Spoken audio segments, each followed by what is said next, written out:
Hey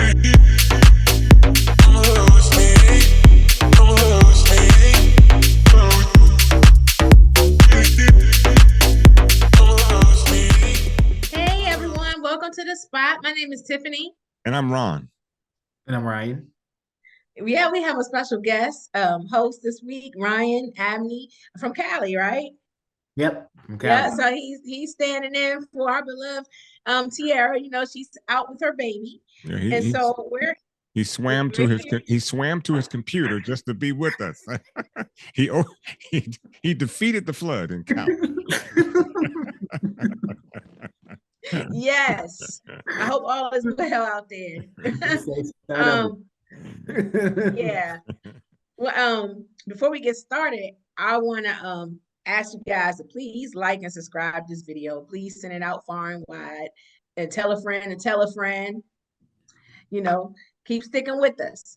And so we're here to recap Raising Kanan, episode 310. Made You Look is the season finale. It was a good one. And before we get into the recap, I want to ask you guys this poll. I had a poll last week. I have another poll for you. So we're not gonna start from the ending, but we saw that that Ronnie was unalive, and so that puts the end to the Breeze speculation that I had. So, well, I'm glad to say that Breeze but I said ain't if Breeze. he died, he wasn't Breeze, right? I said if he dies, we know for sure he ain't Breeze. Well, that's a given. But yeah, so that's what I knew he wasn't Breeze all along. Okay. The poll is, is Unique Breeze. Now that you mentioned, I think in if not last episode or episode before, and while we always said that we didn't see a body, and we know that if you don't see a body, anything can happen. So you know what, I might have to agree that he could change his ways and be Breeze, and maybe the head upside the head gave him OCD like we know Breeze had. So we never know. I mean, Ronnie had. Ronnie had, yeah. Well, what about you, Ryan? Do you think he could be Breeze, or we have? I think he could. There's a possibility that he could be Breeze. Someone pointed it out in the comments where because he got hit so bad in the head that maybe he's watching the Jeopardy to kind of learn. Somebody said that too. I heard that too. Which could be interesting, but then again, it's well, how will he remember Ronnie if he's learning so much? How much memory? How bad was it? Was it that bad where he needs to learn? It could be spotty. It could be spotty. That's true. It definitely could be spotty. I'd like to know how he showed up, how he got there in the first place. Well, we're gonna get to that. Yeah. We're gonna get to that. So we're gonna pin that. We're gonna pin that and go back to the beginning. I just wanted to get the poll out there. You guys in the comments, let us know, about the Breeze commentary too. Do you think Unique is Breeze, or we just haven't met Breeze yet? Maybe we'll be introduced to Breeze in the next season. But just let me know what you think. But anyway, starting from the beginning, at least the answer to our poll for last week, our poll was Lou dead? Yeah. Now we know we were right. Lou is not dead. Lou is in rehab. And not only is he in rehab, the therapist requested that Raq join because he did. Actually, he did. I mean, yeah, he did. Lou told the therapist, and the therapist had Raq come because Lou said that he was she was the most important person in his life. So that was interesting, and it was really poignant, and it was something that needed to happen. What are you guys' thoughts? Ryan? I really liked it. I'm glad they squashed the beef, and it was a good heart to heart for them too. To kind of see that them to come together to bond. I'm curious to see how it's going to pan out next season, but other than that, it was a really good scene. I really like it. I had problems with that. Only reason is because we saw later on Lou wanted to off himself. He tied the cord around his neck, and he thought to kill himself. So I'm not certain if that type of facility is best for him, because there's still some troubling issues that Lou has. with Raq showing up and the two of them outside talking, it gave me the impression that, hey, maybe Lou is, coming around. But when I saw the fact that he tried to kill himself, or at least he thought to kill himself, that kind of worries me. I'm not certain if that facility is the place to be. I disagree slightly, only because the things that are happening that are within Lou that he still has to work through, and that may not be on just the facility. And the fact that he stopped himself when he saw himself in the mirror and everything, like, in one of the episodes, Raq said to Marv, was saying the problem was that all of us, ain't nobody looking in the mirror but me. And he said, and Lou doesn't like what he sees looking back at him in the mirror. And we saw in this episode, he was literally looking in the mirror. And when he saw that, he stopped. And I think that is a jolt of reality that I think he's gonna work through. I think when we see Lou next season, I think Lou's going to be clear-headed. I think he's going to be a much better Lou when we see him next season. It could be a point of existentialism for him, and I hope that it is. Because I do like Lou, and I think Lou is important to the whole concept of raising Kanan. So hopefully you're right. I think so. The fact that he stopped and everything, and he cried and stuff. And shout out to Malcolm Mays, who plays Lou, because did his thing this season, showing his distress and everything. He did his thing, so shout out to him for playing Lou.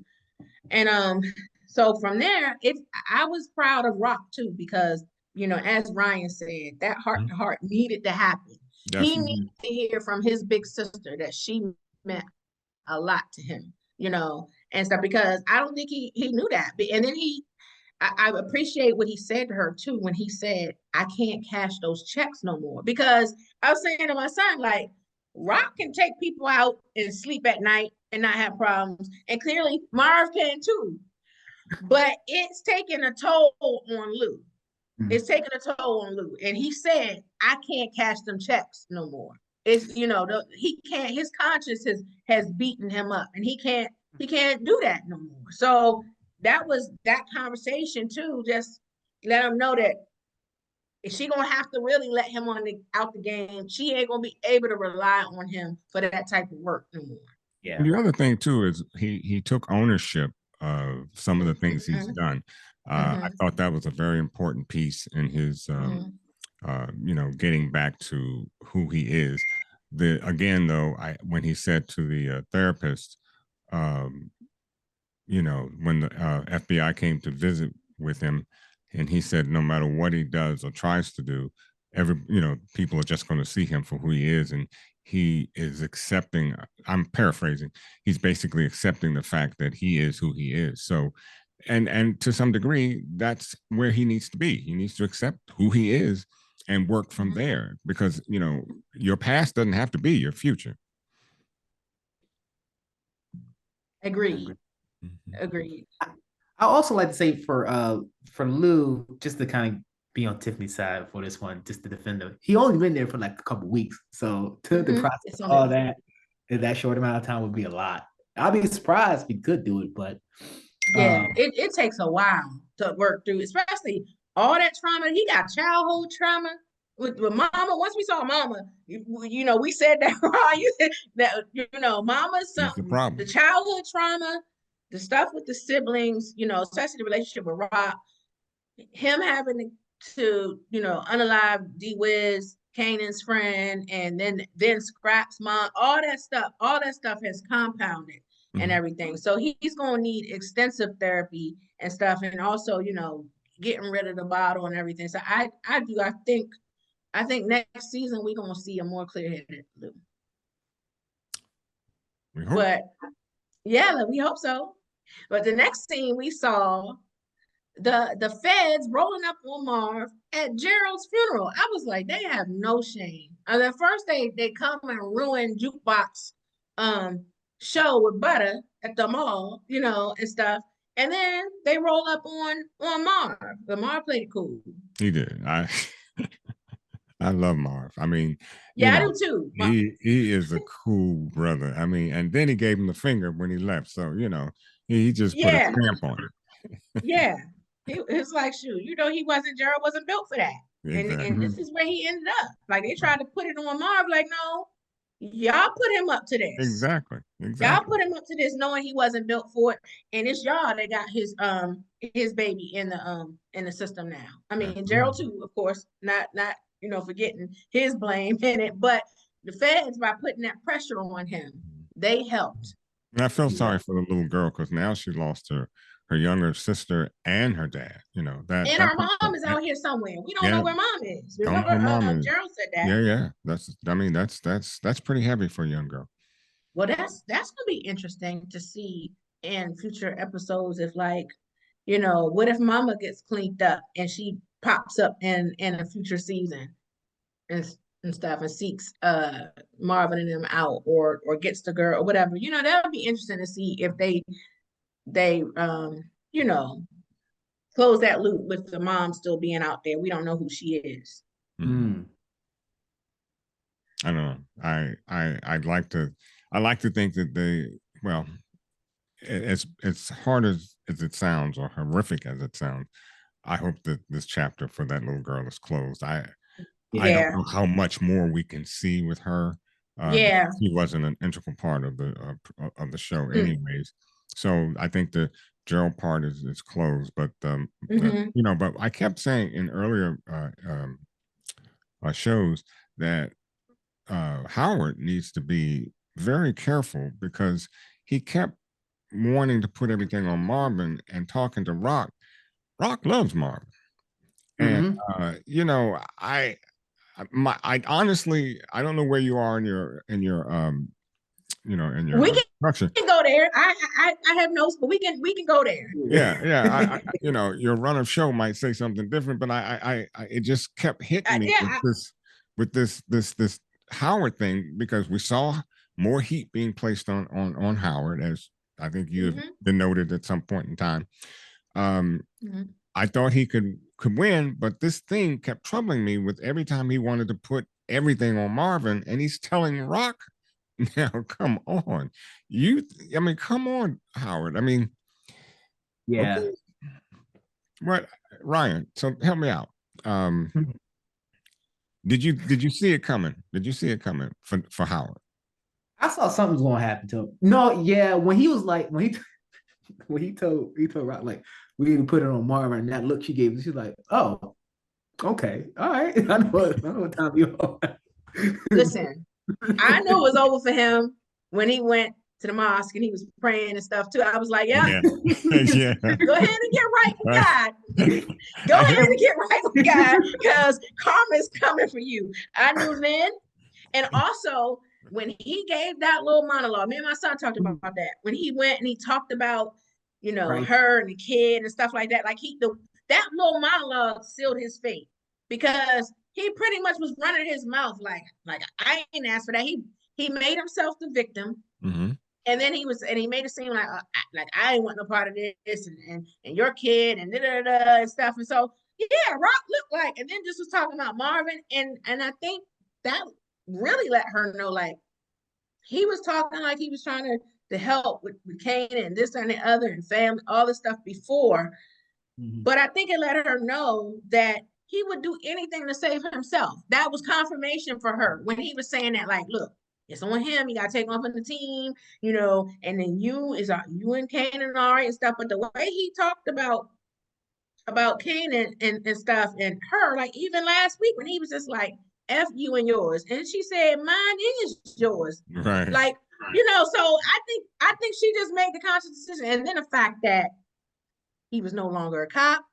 He no longer the inside man. So what you need him for? Like, you already saying, like, you ain't trying to really be a good daddy to your son, from all the stuff you said. Now I can't even use you on the inside anymore. So what I need you for? Yeah. I kind of wanted that to drag out a little more, just to see what happens with Howard, because I just wanted to see how far the investigation would go, and more importantly, how far he would go in trying to put Marvin as a scapegoat. So it ended rather abruptly for that. So I don't get a chance to see that. So hey, okay. No, it's going to drive the storyline next season because the feds because Howard was the tie. And so this is my thought. I was saying to our son when I watched this, I was like, they're gonna go back to Marvin. I'm like, okay, we questioned Howard and we gave him 2 days. We gave him 2 days to come back to us with information about Howard. I mean about Marv and them and the Thomas, and now he's dead. So you really think that they're gonna really be looking at the Thomases now? Because think about it. I think about OG Power with Angela. When Angela was cornered in there getting interrogated, they said, you got 24 hours. Within 24 hours, Angela was dead. Angela was dead. And so of course, who were they after? Ghost. They were right after Ghost that whole time in season 6, thinking that he was responsible and everything. So basically, Marvin ain't in the clear. They're not in the Thomas family is not in the clear because they're gonna be like, now officer's dead. And you know how they are, whether he was a bad cop or whatever, they might even cover that stuff up. They might even cover that stuff because they don't want bad press. Remember, they don't want bad press. No, but also think about this. Now this is what I'm not sure of. Did the FBI know about Kanan and Ronnie? Because now you got Howard on dead, you got Ronnie dead, and Kanan, of course, is nowhere to be found when they pull up on and find these 2 bodies. So they got a plethora of people to actually start looking at. You got Snaps and Pops. You got you got Kanan. How you put it directly on Marv, there's a possibility. Raq. I mean, really, what it does is just complicates the FBI's case even more, because you got a couple other people that you have to look at. Now, the question is, did they know the organizational structure between Kanan and Ronnie and the rest of the crew? Even what's his name, Salvador, the one that gave Raq the 500,000. Stefano. So really, to me, it just complicates the whole issue.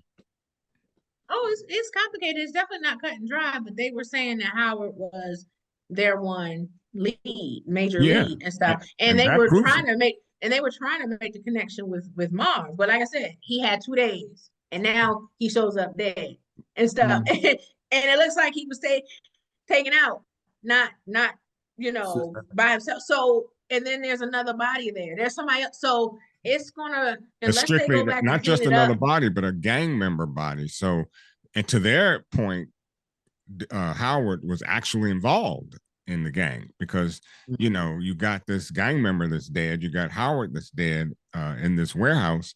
So what went on? Something went on. So it almost proves the FBI's point about Howard, that he had to have been involved in a gang, and like you said, I think they'll probably press Marvin a little more. They're gonna clean it. They might press Marvin. They probably clean it up. But they got, unless they got nothing on Marvin. Marvin wasn't there when they showed up, I'm sure. So nope. Nope. That's what she said. We got to get up out of here. And she said, Kanan. But this is what and going into this, I don't want to give up too much because we don't want to lead to the unique discussion yet. But I mean, we're here. The discussion that my son and I had, because you see how it led to the Ronnie, Kanan making a decision, taking Ronnie out, was because Famous ran over there to tell Kanan that Ronnie and them tried to light Raq up. They tried to light her up at the traffic light, and she got away, fortunately. And Famous ran over there, and Crystal was over the house crying because looks like Crystal gonna end up being pregnant. Yeah. Yeah, so he tells about Raq, and then he's like, Kanan was like, this is crazy, like, and he's mad. So even though Kanan does not rock with his mom, he was He was pissed off. He was pissed off, and he even stepped to Ronnie, you know, and confronted him in front of Snap and Pop about going at his family. But we said that all along, and I know I mentioned that Kanan is not going to allow Ronnie to do anything to his mother. Remember, a couple episodes ago, we said if it came down between Ronnie and Raq, Kanan's going to make a choice, and Ronnie ain't going to be it. So, so I love the way he set that up, though. I mean, now, if you're talking about young Kanan coming into the Kanan that we know with power, that's it right there. Because you know, I'm thinking, oh man, Ronnie, kidnapped Kanan, and this is going to be a mess. Who knew that Kanan set the whole thing up just to get Ronnie? Yep. And I think he had help, because I think Unique was involved. And me and my son talked about that. Now, of course, we didn't see that on camera, and we wouldn't. But there were stills of Unique, which we probably didn't want to see online. Ryan, I don't know if you saw it, like pictures of, and they were pictures of Joey Badass and online. On and season 4, the hood on. Yeah. And it was in front of, my son was like, that's in front of Kanan's apartment. He said, because Crystal's on the steps. So there could be some deleted scenes. So what we think happened, this is a prediction that my son talked about offline. Now, once Kanan realized that Ronnie went there with his mom and stuff, Kanan was already under the delusion, based on what Ronnie told him, that Raq was the one that took Unique out. I think Unique paid him a visit and stuff and let him know, and I think they kept it on the low and let it on, he laid it in the cut and was like, okay, this is what we're gonna do. You gonna set up the kidnapping thing, Ronnie, and then you handle that stuff. I don't know. I feel like that he might have said something to Kanan to let him know. Go ahead, Ryan. Go ahead, Ryan. That's an interesting idea. I think the plot line of him doing the setup was similar to what Tariq did with Ghost and Tommy and his parents to get the money with the Italians. Right. I think this was just Kanan's plan to kill Ronnie and to kind of like, because throughout, like what Ron said, throughout the whole season, he was checking Ronnie. That's how I knew he was gonna breeze. I was like, there's no way he gonna be breezing, and like Kanan constantly checking him. Because it felt like Ronnie was the muscle and Kanan was the leader to me. Like the whole time they eat each other. Right. Maybe Unique did pay him a visit, but I don't know. I feel like maybe he's just like, okay, this guy gotta go. Once his mom got attacked, he's like, he just needs to set something up to like. And let me say, I think I'm not arguing that point. I think the concept though, the concept that you gave, while it might be an interesting concept, but let's just, if I take it chronologically, I don't know why it was so hard to get out. When we saw Kanan talking with the jukebox, and then he gets picked up, he's now taken to wherever. So I guess because it's interesting because I thought it was Ronnie's people that picked him up. So apparently it was Ronnie's people. So at some point, Ronnie and Kanan had to have had a conversation to say, hey, I'm going to get this money for us and I need your help. So what we're going to do is orchestrate this kidnapping. And then of course my mother will come through with the money and we'll have the money, and we can start this thing all over again. That's why I don't think Unique was involved in that, because as far as everyone's concerned, Unique is dead now. Right.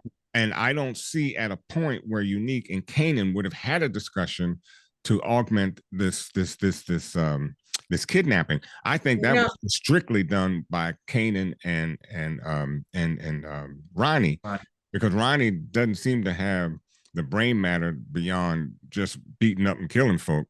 So, Kanan, I'm not arguing that point. Yeah, I agree with that. What I'm saying is, I do believe that Kanan set that up. That Kanan and Ronnie set that up. Right. That was their their thing. Right.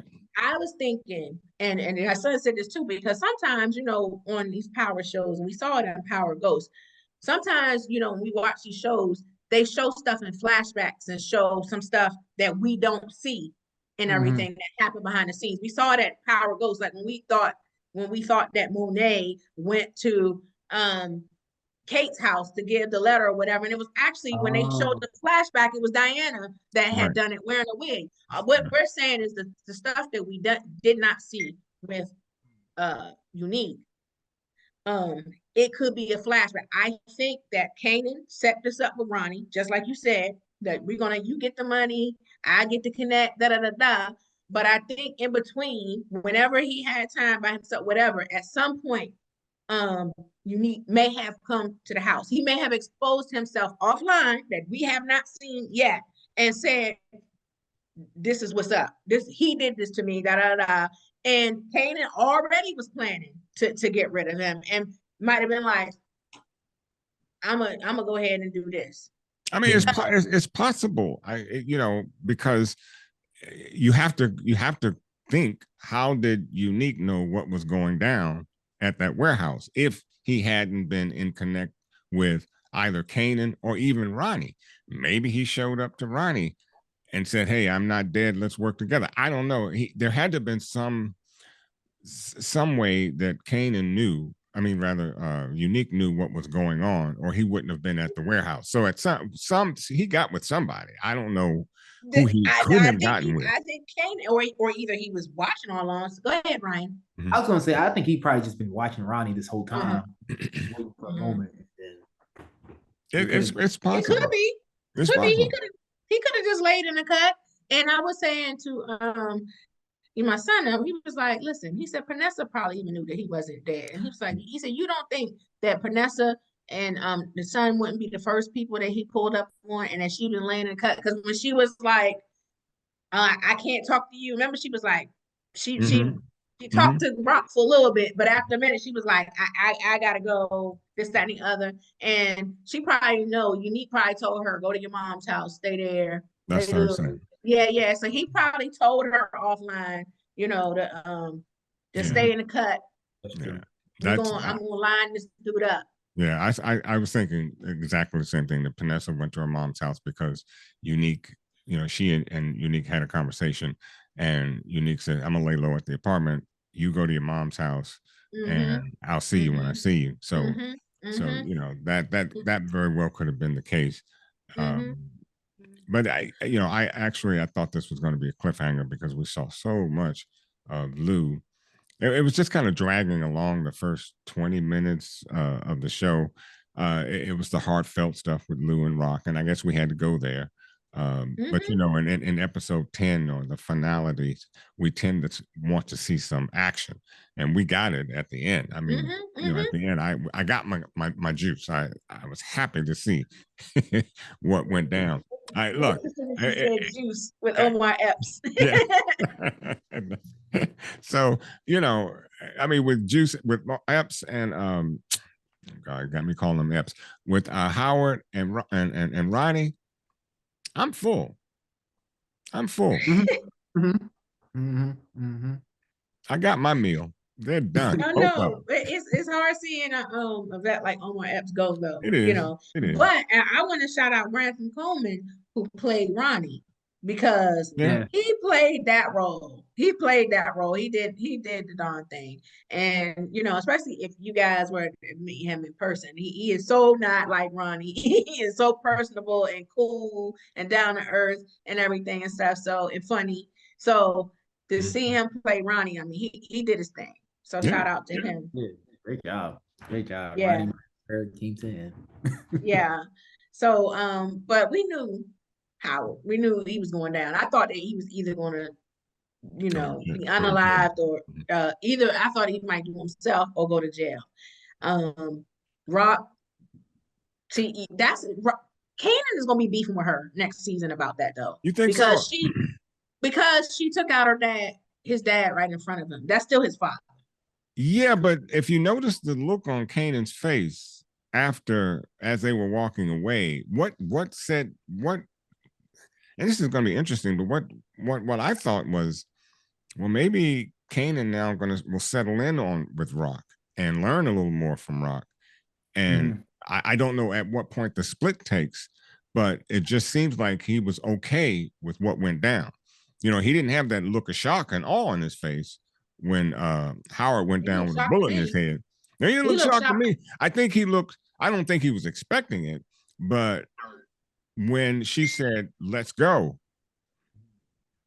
he was like, "Cool, let's go." I think she could get around it by telling him too that he wanted to give up Marv and stuff and things like that. And you know how Kanan is about family. Exactly. So, but the question is, will he believe her? Because the thing is, he thinks that she's a liar and she can't be believed. So, I think he will when the FBI comes knocking on Marvin's door, wanting to question him about those murders, and Marvin having a conversation with Raq and Kanan, hopefully, and even Marvin will be able to say explicitly, they've been looking at me all along because Gerald was a CI for the FBI, and my name came up.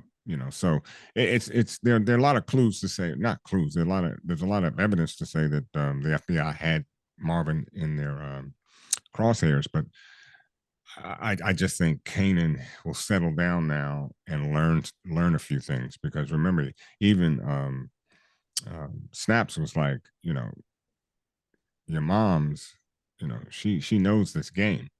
So hopefully Kanan settles in, and I think this is where we see his mastery, because that setup was about as masterful as you can get. Any other thoughts from you, Ryan? I would say I want to give props to Fame for holding it down, not snitching. Yes. Yeah, because like when his mom told her that she gave him the gun, I was like, why would you do that? Yeah. That was everybody. The face palm heard around the world when you heard that from the mom. I'm like, Mom, but didn't we know that? I think we said that in a few recaps. I mean, before we said it was a mistake for Fame to keep that gun, because when we talked about that, we're like, okay, why would you keep that gun when there's a body on it? You know, and then you take it back to your mom's house, and somebody said it. I don't know if it was Jason. I know Jason was the one. Last episode, a couple episodes ago, when he joined us, he called it about Unique. He was like, streets need a body. We ain't seen a body. He was like, he thought that Unique was gonna come back and take care of Ronnie. And that he might be Breeze or whatever, but at least he was right about Unique being alive. But we said that him holding on to that gun was gonna be an issue. Yeah, I just had no idea that woman would turn it into to police. I mean, I mean, yeah, that right there. That needs to be that's another discussion all by itself. But I like the way Famous held it in, because, and then here comes the chief trying to make it look like self-defense. In other words, they want him to say, yes, I shot him, and then want him to say, yes, it was self-defense. But now they have something to hold. They have something to hold on to. Now they can actually arrest him because he's actually claiming a body, and that was he did right. And I was so glad he weak stuff. These. Yeah, I was glad. See, that's how they try to take advantage of folks. Think you don't know their rights. And I was so glad when he just said, "Where is my lawyer?" Because I was just like, when the mom was like, tell him what you know. And I was like, Mom, shut up. Like, you have no idea. You need an attorney. You need an attorney and stuff right now, because they're going to use everything you had. And they do that with folks that don't know their rights, especially minorities and stuff. And Mom, I was just like, Mom gets the hands. I'm getting Mama the hands because she got her son hemmed up. She's getting the hands. Right. I agree. And stuff. And you see what they were trying to do. Captain Baptiste and Tanner came in there. They wanted to tie Howard in so bad that they threw that nugget out there to Famous too. Like, oh, like we can talk about this. This might make this go away if you can let us know this. So I was like, oh, they were gonna get Howard regardless. Like they, right. He That's was why definitely going to the gallows.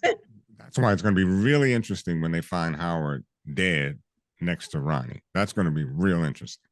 And that's why I say he's still a cop. So I think next season that's the storyline they're going to drive. They're going to go off and try to see who killed Howard. He was a cop, and they're going to try to see who did that, because regardless of whether they thought Angela was dirty or not, they still was sweating the heck out of Ghost and everything. They were coming after him because Angela was a Fed, a USA, USA and stuff. Yeah. So trust me, and they're probably, because they don't want the bad press, they're probably going to bury the fact that he was a bad cop. They're probably going to bury that information because they already had a bad cop. That's why all those other people got out of jail. That's how Ronnie got out of jail, because of another bad cop. So they don't need the stench of another bad cop. So they're going to say that Howard was killed in the line of duty and stuff. They're going to bury that. I would be really surprised if they really air him out. I have to see. I'm mixed on it. I'm not gonna discount that. I just think that they might chalk it up and say Howard was a bad cop and he got what he deserved. I don't, in that fashion. I don't know. It's six in one hand, half a dozen in the other for me with that, because they just seem not to like Howard so much all of a sudden, particularly Chief. I mean, Chief turned 180 on Howard. So I don't know. I think the evidence, the evidence was damning, because you heard what Baptiste said. He was like, you told us that you went to them and you researched this and that and the other. And Cap said, I think they circled back and they talked to Nicole's dad. Nicole's dad was like, no, he was the one that encouraged me to go to internal affairs. So once again, that's what Captain Burke had said too last week when he was talking to Cap. He was like, well, why would a cop tell a civilian to go to IAD when Captain Baptiste asked him, like, why didn't you go to internal affairs yourself? So he lined Shannon up. He lined her up, and they caught him in a lie. And that's why his union rep was like, stop the conversation. We ain't going no further. We need to talk some more and compare notes, because it was getting more and more incriminating. And it was a wrap. And I was like, okay, he either going to the Bing, we get up out of here. So I thought the Bing, but I had no idea that this would be his last episode. I had no kind of like died the same way Burke did, if you really think about it. Like, his mouth too much and to rock the wrong person. It's funny you say that, because I said to myself, you live by the sword, you die by the sword. And you're right. I mean, almost to the gunshot. I mean, it was just karma, I guess. He got what he put out. Yeah. Listen, I said it all season long. I was like, karma is coming for him, because he not only killed Burke, but he said Scrap was a snitch. He got Scrap killed.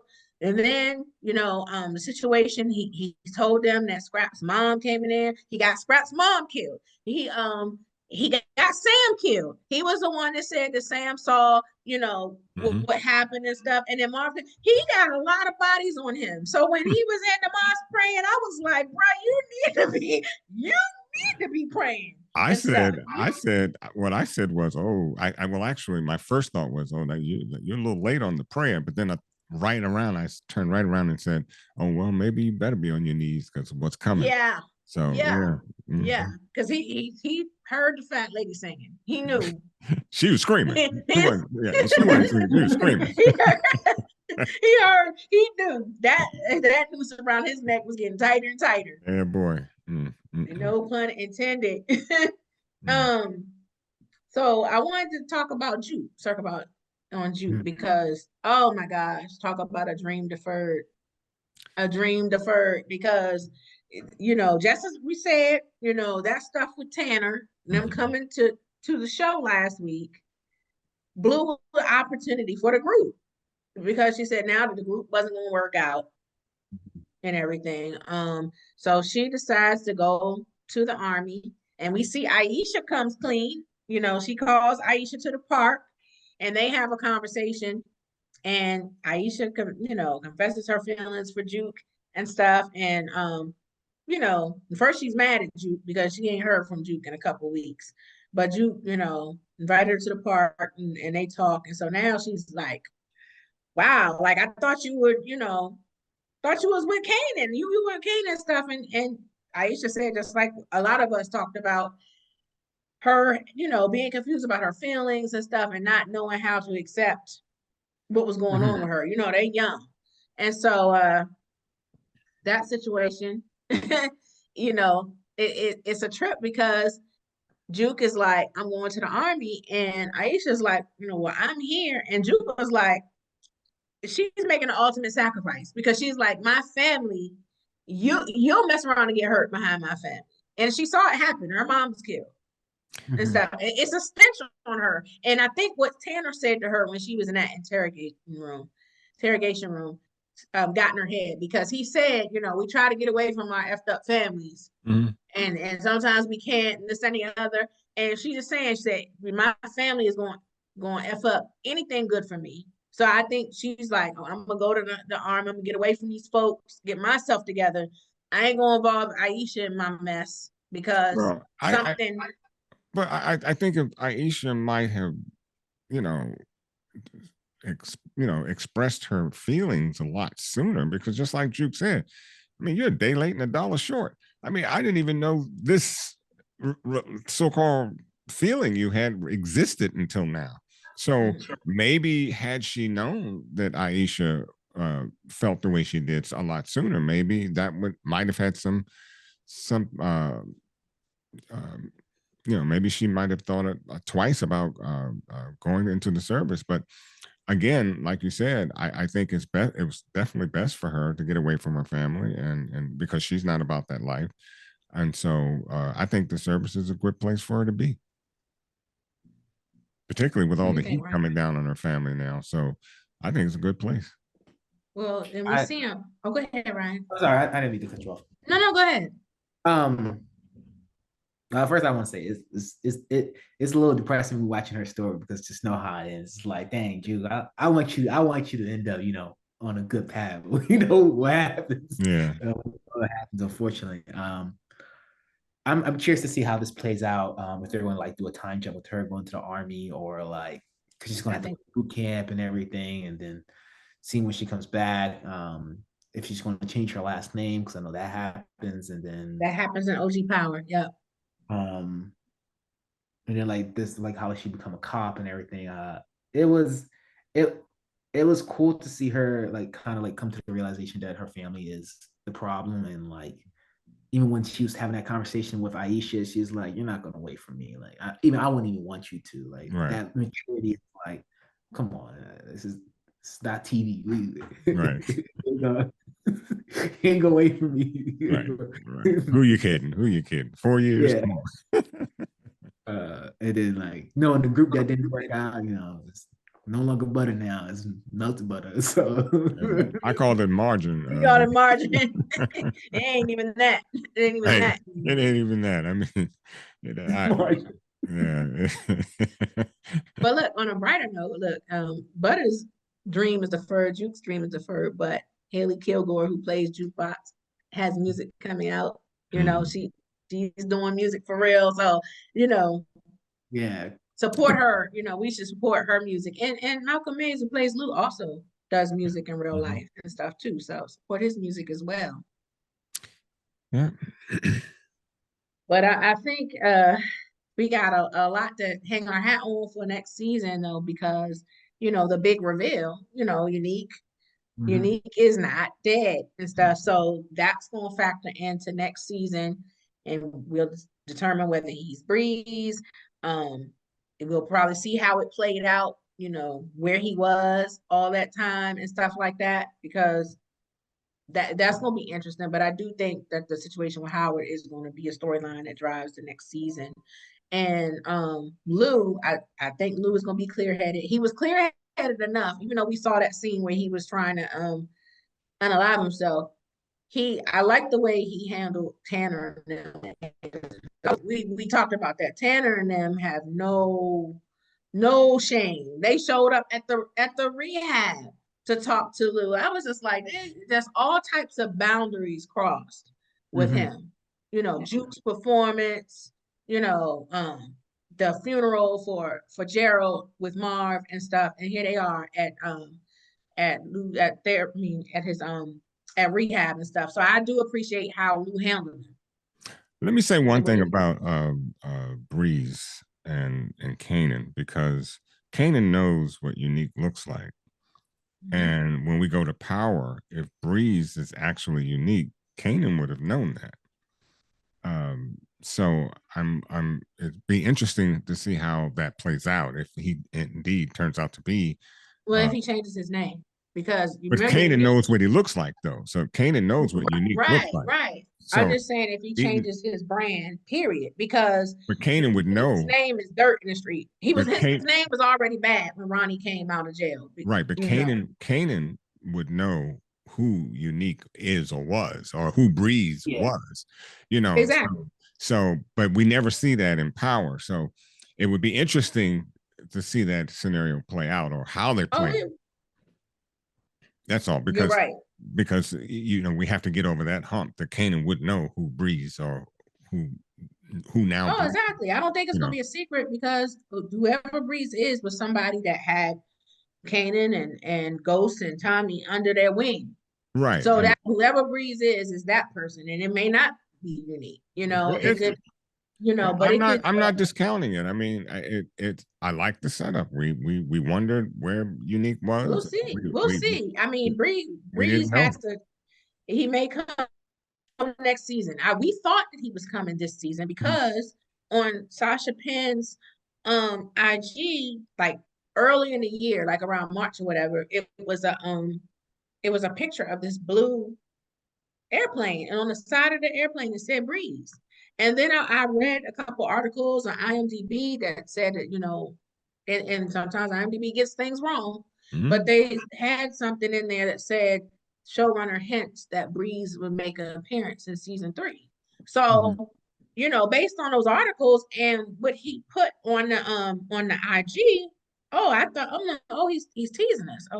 These are signs that Breeze is coming in season 3. So that's why I don't know. And that's why I was like, okay, Ronnie, the TV, I was thinking Jeopardy, all that stuff seemed to line up, except the personality, like you said. The personality didn't line up, but the other things. So now that Ronnie's gone and Unique is here, and I'm just like, well, maybe they just backed away from that altogether. Like, you know, maybe they did have an idea of introducing Breeze and stuff. And then as time went on, because, you know, look, also Grantham, you know, who plays Ronnie, he has a lead role. He got a lead role, and you know, so some things could have changed. I remember seeing in an IG live with Courtney Kemp, even when she was on The Crew Has It, she talked about, you know, some people's deaths that she had to have on the show because they had other opportunities. Like she said that she wanted to keep Lobos longer. But she said, but Lobos got another opportunity, acting opportunity. So she had to let that actor go. She said the Anika Noni Rose that played Jukebox, she said she wouldn't have killed Jukebox in season 4. She said, but Anika Noni Rose got another acting opportunity, a lead opportunity. So sometimes those things happen with actors and everything, and you don't want to stand in their way. So it alters the writing. And so I'm wondering if, you know, maybe the intent was for him to be Breeze or whatever. And it's possible. Yeah. But any other thoughts about this episode, this season? Well, I think that season 4 is going to have a lot to live up to, because you know, season 3 for me was, I thought it was exceptional. We had a lot to deal with. Almost every episode was you know, an episode that you just sat at the edge of your seat trying to figure out what's next. So I think season 4 is going to have a lot to come through with. Season 3 was excellent. Yeah. Ryan, your thoughts? Yeah, this was a great season. Easily one of my favorites. I think probably my favorite scene out of this whole season was Raq getting her revenge to Juliana. That's top notch. I think everybody was satisfied with that because it was just like, this chick is tripping. And when we see Snaps and Pop are still alive, so that means they'll probably be around. Will they be a threat? Will, next season against Raq, or will they be able to work together? Because you see, like, Marv tried to go and talk peace to them, and they were like, well, Ron, it ain't no talking peace to Ronnie and stuff like that. And Pops was that he hitting on Marvin. She stayed hitting on them brothers. She hitting on Ronnie, she said that Kanan was good looking. Like she stayed hitting on them brothers. That child ain't no good. She ain't no good, but yeah, I mean, I ain't mad at her because if we can get into predictions now, I think my prediction is Stefano is going to take out Snaps and Pop. That could be. That could be. Well, I think you said that famous mom, she gets the hands. I agree with that. Tanner and company gets the hands. David Howard got more than the hands, but he could have been on my hands list. But he deserved it though. I'm not going to say rest in peace. I'm just going to say rest. So that's my group. You said rest, Ryan. I feel like that was pretty much everybody. We got the feds, we got Famous's mom, we got Ronnie and Power, they got the bullet, so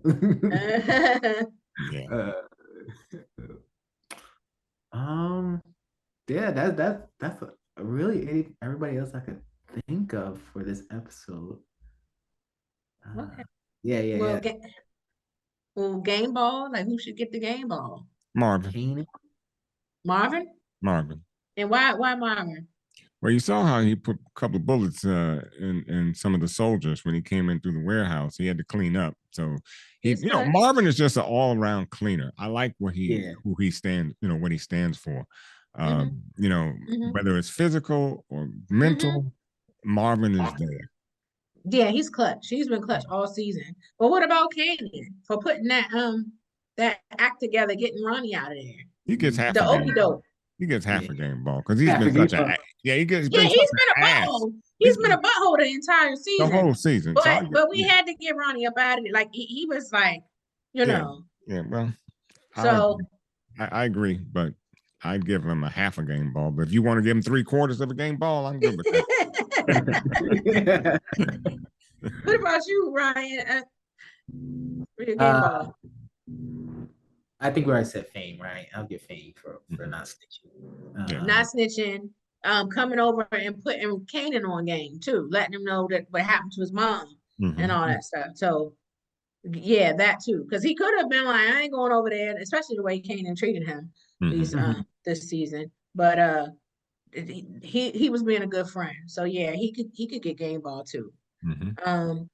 Okay, so it's been a good season. Thank you guys at home for rocking with us this season. Thank you to the cast because they were amazing. I had a chance to meet some of them at the Raising Kanan premiere. You guys did an outstanding job this season. Y'all brought them acting chops. Y'all deserve the Emmys. I'm mad. And NAACP, all of y'all need to, reward this show because the acting is stellar and so is the writing. So Patina, Haley, and Malcolm, Mekai, London, Antonio, all you guys did an amazing job this season. And congrats. And to everybody behind the counter, in front of not the counter, the camera, behind the camera, in front of the camera. And so thank you guys. Like and subscribe. Follow us on all our social media channels, IG, X, TikTok, Facebook, Instagram. Yeah. follow YouTube, follow the shorts, like Ron says. Check out our playlist, interviews with Raq and Kanan cast. BMF is up next. Stay tuned for that. BMF, y'all got next. But anyway, Ryan, thank you for joining us today. Appreciate you participating on the show. You have to come back soon. And good night, y'all. Have a good one, guys. Take care, Ryan. Take care, y'all. I'm on the sound, hoodie season, back around, no more summer bounce, let me squeeze out, keep that indoors when we're throwing down, oversized jumping with our underwear out. I'm on the sound, hoodie season, back around, no more summer bounce, let me squeeze out, keep that indoors when we're throwing down, oversized jumping with our underwear out. Like they're bringing anything to the table, bro, I'm not your son, see I'm able, I do my own bits, limited edition on some missing classic shit.